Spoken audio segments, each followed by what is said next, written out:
Eu sou o Amílcar Correia e este é o P24. Protestos fragilizam Zelensky, cessar fogo nem vê-lo. Com Putin e Zelensky ausentes, Rússia e Ucrânia sendo-se pela terceira vez à mesa das negociações em Istambul. Kiev envia 14 membros, Moscou apenas 8. A Rússia já antecipou que não são esperados milagres. Zelensky continua a pedir o fim da guerra. Representantes russos e ucranianos encontraram-se ontem pela terceira vez, mas não houve qualquer avanço num processo de paz. A Rússia tem até setembro para responder ao ultimato do presidente dos Estados Unidos da América.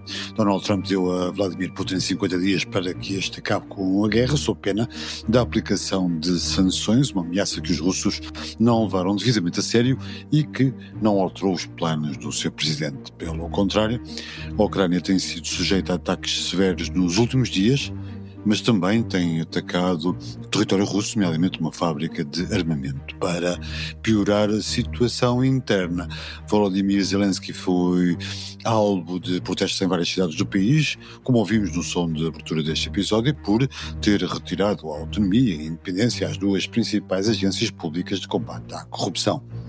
A decisão reforçou o poder do Procurador-Geral, um aliado do Presidente, mas foi duramente criticada em Bruxelas, que lembrou que a independência das agências é essencial para a adesão da Ucrânia à União Europeia.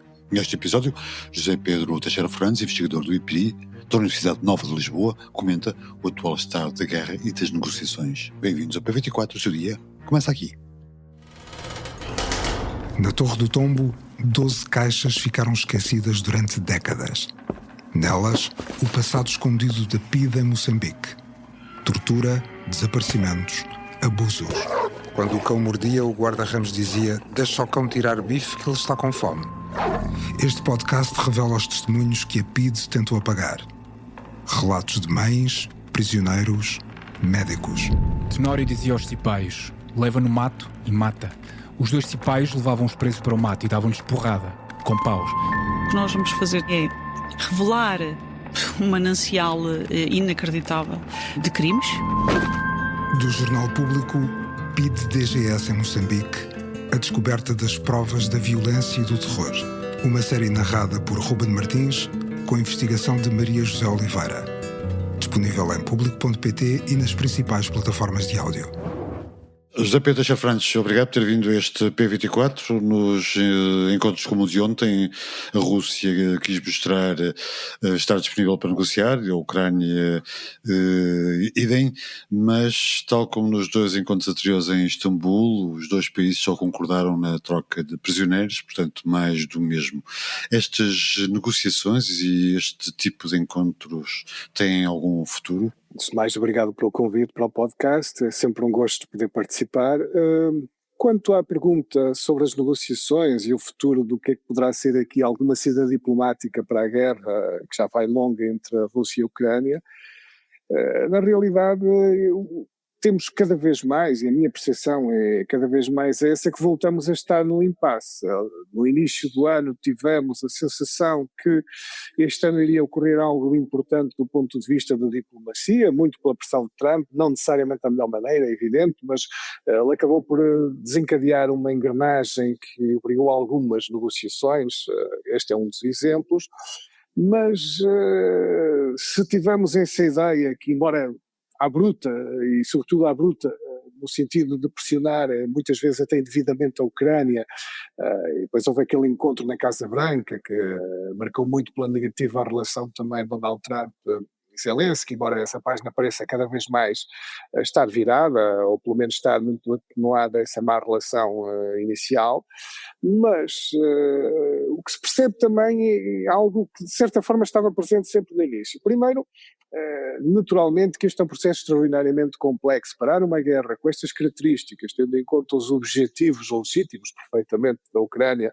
se manter como um Estado soberano e independente e conservar o mais possível a sua integridade territorial, e depois também aderir a organizações internacionais como a União Europeia, pois há a questão muito mais delicada da NATO, embora esta provavelmente seja até, se calhar, no meio disto tudo, até das mais fáceis de gerir em termos diplomáticos.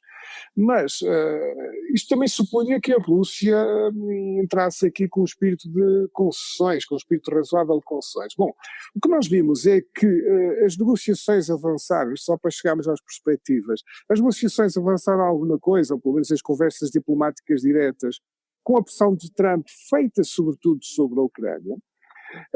Depois percebeu-se, e Trump também chegou a essa conclusão mais recentemente, que a pressão também precisava de ser feita sobre a Rússia, e aqui começaram os problemas que estamos a ver, porque, na verdade, os instrumentos de pressão de Donald Trump, sobretudo porque a sua visão do mundo, também as suas políticas, a sua base eleitoral, são muito mais óbvios e mais eficazes sobre a Ucrânia, desde logo retirar apoio financeiro ao armamento, tem resultados inequívocos, como aliás já tivemos essa percepção. O mesmo não se pode dizer da Rússia, porque Donald Trump, para poder pressionar efetivamente a Rússia de uma forma, mas nunca teríamos a certeza o tipo de resultados que poderia produzir, mas teria que voltar primeiro a uma política do género de Joe Biden. Ora, isso vai em rota de colisão total com tudo aquilo que Donald Trump pretende fazer ou assinalou fazer. Em segundo lugar, mesmo essa linha que tinha sido instaurada por Joe Biden, nós sabemos as suas limitações. Donald Trump retoma aqui algumas medidas que fazem lembrar isso, nomeadamente a ideia de sancionar a Rússia, de aplicar sanções secundárias aos Estados que compram petróleo, no caso, por exemplo, da China, da maneira óbvia, da Índia, da Turquia e de outros, dando aqui um prazo até inícios de setembro para efetivamente haver um avanço das negociações que permitisse afastar essa aplicação de sanções, mas isso não parece ter causado uma angústia por ali além na Rússia, que parece empenhada sobretudo em avançar militarmente no terreno mais possível no Donbass. A Ucrânia mantém também mais ou menos a posição que já conhecíamos, procura que o Ocidente e os Estados Unidos, a União Europeia, pressionem o mais possível a Rússia também para atingir os seus objetivos, mas o ponto crítico aqui é que não se percebe como é que isto pode ser de alguma forma desatado, este nó político ou diplomático e estratégico, para avançarmos seriamente nas negociações. E no fundo o problema, de uma maneira muito simples, é este: nós estamos perante uma guerra que pode ser rigorosamente qualificada como uma guerra de atrito, de desgaste. Ora, enquanto os dois antagonistas tiverem meios para combater e meios para se aguentar nesta guerra de atrito, que se percebe que, dando vantagem pontualmente à Ucrânia, dando vantagem pontualmente à Rússia, mas nunca tem um resultado decisivo, porque o resultado decisivo provavelmente só ocorrerá pelo colapso, ou seja, pela perspectiva de colapso, por falta de meios financeiros, humanos ou materiais ou outros. A Ucrânia está em dificuldades, seguramente, mas não parece também estar nesse ponto crítico. Seguramente tem dificuldades de recrutamento, tem dificuldades de equipamentos, tem uma população cada vez, obviamente, mais cansada da guerra, mas ainda não parece estar nesse ponto crítico. E Zelensky procura o mais possível mobilizar os seus apoios internacionais também para se manter ativo na defesa territorial da Ucrânia. A Rússia é mais uma incógnita, nós não sabemos exatamente a situação económica da Rússia, o impacto real que está a ter na economia e população, sabemos que está a causar moça, mas também não me parece estar ainda próximo daquele sinal de colapso, porque senão seria completamente, eu diria, estranha toda esta atuação de Vladimir Putin. Portanto, também há aqui a perspectiva da Rússia de se poder aguentar e ganhar militarmente. Agora, como é que isto se resolve? Como é que se desata este nó que obriga os dois Estados a irem às negociações seriamente, e em particular a Rússia? Eu tenho muitas dúvidas que Donald Trump avance efetivamente sobre essas sanções secundárias, deixando aqui uma ideia rápida. Porquê? Porque elas, na realidade, iriam causar um grande efeito China, na Índia, na Turquia e noutros países. Na China, provavelmente a consequência que seria intensificar a guerra comercial com os Estados Unidos, porque um dos grandes ganhadores desta situação é a China e a Índia, em que temos de compra de matérias-primas e temos de compra de petróleo. Ora, a própria Índia e os Estados Unidos têm um interesse numa relação comercial, têm um interesse também até fazer uma estratégia de balanceamento da China na Ásia. Portanto, essas medidas contrariam outros objetivos dos Estados Unidos e iriam provocar aumento de inflação também nos Estados Unidos, para além da guerra comercial e de tarifária em que Trump está envolvido. E penso que o grande problema é Vladimir Putin sabe isso, e portanto também não acredita provavelmente seriamente que os Estados Unidos vão avançar dessa forma, e continua a palpar o terreno e a ver o que é que isto vai dar, e sobretudo se está numa posição mais forte militarmente daqui a um mês ou 2 ou 3, ninguém sabe bem também o que é que lhe vai na cabeça, mas parece a estratégia ser essa. Desse ponto de vista, a União Europeia, que vai no seu 18º pacote de sanções e sem aparentes consequências, e tendo em conta que essas sanções a aplicar por Trump nem sequer podem vir a ser aplicadas, isso coloca de lado qualquer solução diplomática e torna a solução militar como provavelmente a única saída possível para este conflito. Bom, a solução diplomática acabará por aparecer mais à frente, sempre. Agora, ela pode ser uma solução diplomática que na prática seja uma imposição de um Estado ao outro, ou seja, se entrarmos num cenário em que um dos lados entre em esgotamento de recursos, o outro acabará por ter os meios político-diplomáticos para fazer valer o que no terreno militarmente fez.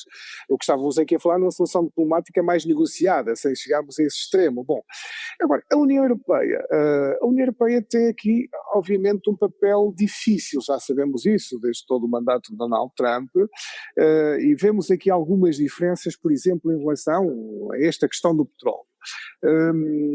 Nós, se olharmos para o limite que a União Europeia pôs, ou o Ocidente tinha posto aos preços do petróleo nos $60, ou seja, procurando eliminar margem de lucro da Rússia, procurando também retirar, no fundo, a sua grande fonte de financiamento, ou reduzir significativamente, mas o valor dos $60, primeiro, tinha sido articulado no passado entre os Estados Unidos e o mundo ocidental, que apoia esta grande coligação, que tradicionalmente tem apoiado aqui a Ucrânia, ou seja, a União Europeia, mais Japão, mais outros países, mas também se percebeu pela queda dos preços do petróleo, que eles andam nos 60 e pouco em média no mercado, alguns entre os 65 e os 70, que também nesta altura é um preço que provavelmente não andará longe do preço normal que a Rússia vende o petróleo, portanto não tem efeito nenhum na prática. O que a Ucrânia pretendia era que os países que tinham anteriormente chegado a esse teto dos $60 reduzissem-se para 30, porque seria uma redução drástica, obviamente. Mas o problema não é só esse, não é de pôr um teto. A União Europeia não foi para 30, encontrou aqui um outro esquema que é, faz o preço médio do mercado e põe um teto 15% abaixo, para reduzir significativamente. O que daria nesta altura, só em termos indicativos, cerca de $47, $47,5, ou seja, considerando o preço corrente atual nos mercados do petróleo. Mas a questão é, primeiro, como é que isto é controlado no terreno? Nós sabemos que a Rússia tem uma frota de navios paralela que fazem o comércio de petróleo, fazem transferências de petróleo no alto mar, misturam petróleo, torna muito difícil ali. E segundo, se isto não é controlado com um zelo por todos os Estados que se empenham nisto, e alguns da União Europeia notoriamente não estão nada interessados nesse controle. Só para não dar um exemplo, não é segredo de ninguém, o caso da Eslováquia, por razões também de dependência até energética tradicionalmente da Rússia, é um problema, mas países que têm registados marinhas mercantes e petroleiros significativos, é o caso, por exemplo, de Chipre, é o caso ainda mais significativo da Grécia, também não têm interesse nenhum particular nisto. Portanto, eles podem alinhar formalmente com a União Europeia, mas na realidade não vão fazer controle significativo nenhum na prática disto. Situação que eu diria que a Rússia também sabe, porque é esta a experiência anterior. Portanto, será muito difícil estas medidas só por si também alterarem substancialmente o que já conhecemos, a não ser que a situação da economia seja realmente russa muito má e isto fosse, diríamos, a gota d'água, mas não temos dados para fazer esse tipo de afirmações nesta altura. Bem, isso não sabemos. O que sabemos é que há uma série de protestos nas ruas de várias cidades da Ucrânia por causa de Zelensky ter retirado a autonomia e a independência a duas agências políticas de combate à corrupção e de Bruxelas ter relembrado que essa autonomia é crucial para a adesão à União Europeia. Até que ponto é que esta decisão de Zelensky pode ser fatal para a sua credibilidade e unanimidade interna e externa, já agora? Eu penso que esta decisão de Zelensky tem um impacto significativo negativo na sua imagem. Houve momentos anteriores menos bons de Zelensky, o que também de certa forma é normal. Ele está sujeito a enorme pressão, enorme responsabilidade, já houve desentendimentos também com os Estados Unidos e pontualmente com europeus, mesmo com Biden, mas isto agora não é uma questão desse tipo. Estamos a falar aqui numa medida interna, numa medida em que fica a sensação, vamos falar claro, fica a sensação que há aqui uma tentativa de aproveitar a realidade da guerra e toda a anomalia que é a realidade da guerra e as medidas que necessariamente são excepcionais devido à guerra, mas aproveitar esse ambiente excepcional, esse ambiente obviamente que implica um controle dos mecanismos públicos e da atuação de uma outra forma que não se faz na vida civil normal, mas que se está a usar esse argumento e dos espiões russos e de infiltração russa de uma forma exagerada ou até indevida, provavelmente porque há circuitos de corrupção instituídos na Ucrânia que chegarão, e tudo indica, ao círculo mais próximo também de Zelensky, não diria diretamente Zelensky, mas ao seu círculo dirigente próximo.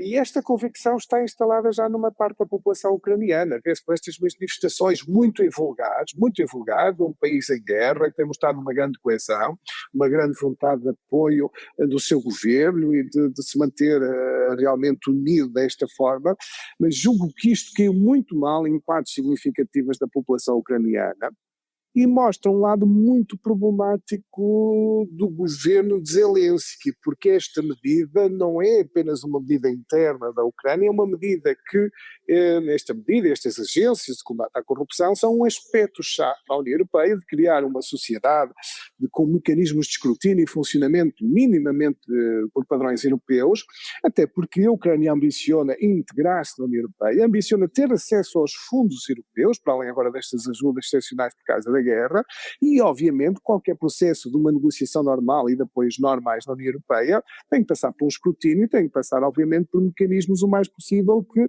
façam o escrutínio dos fundos e dos apoios. Ora, Zelensky dá um sinal com esta atuação exatamente ao contrário, que está empenhado em fechar o seu círculo, em proteger provavelmente gente próxima dele por razões de fidelidade governo, mas não estar com a preocupação maior desses mecanismos de combate à corrupção e penso que está de facto aqui a abdicar de uma parte significativa do seu prestígio se não tiver a inteligência de ainda reverter esta situação.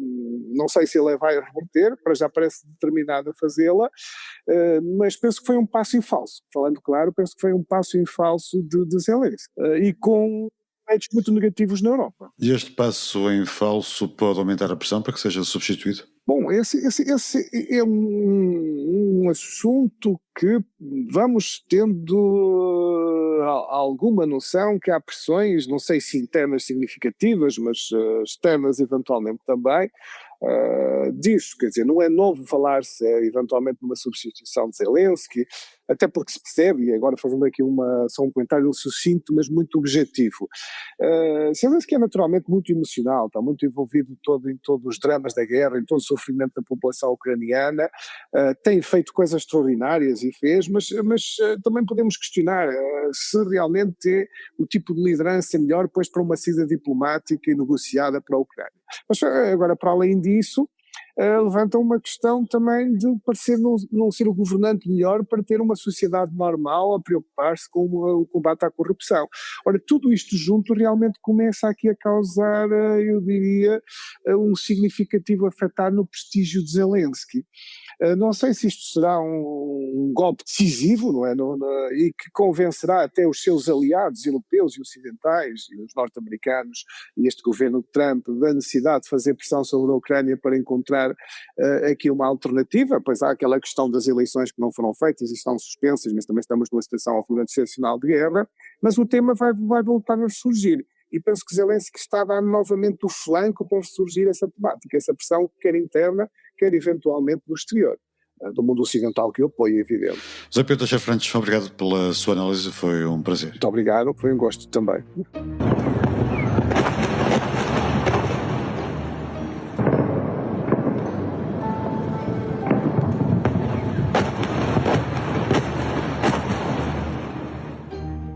Na guerra em Gaza, as crianças são, como sempre, quem mais sofre. Os números são impressionantes. Estimamos que, em média, morra uma sala de aula cheia de crianças em cada dia, ou seja, 28 crianças por dia, o que é mais do que uma criança morta a cada hora desde o início desta guerra brutal, diz Ricardo Pires, vice-porta-voz da Unicef, o Fundo das Nações Unidas para a Infância, ouvido pelo Público. Saiba mais em público.pt. Obrigado por ouvir o P24. Voltamos amanhã. Para não perder os novos episódios, subscreva este podcast do Público na sua aplicação preferida. Para além deste programa, há mais para descobrir em público.pt/podcasts. O Público fica no ouvido.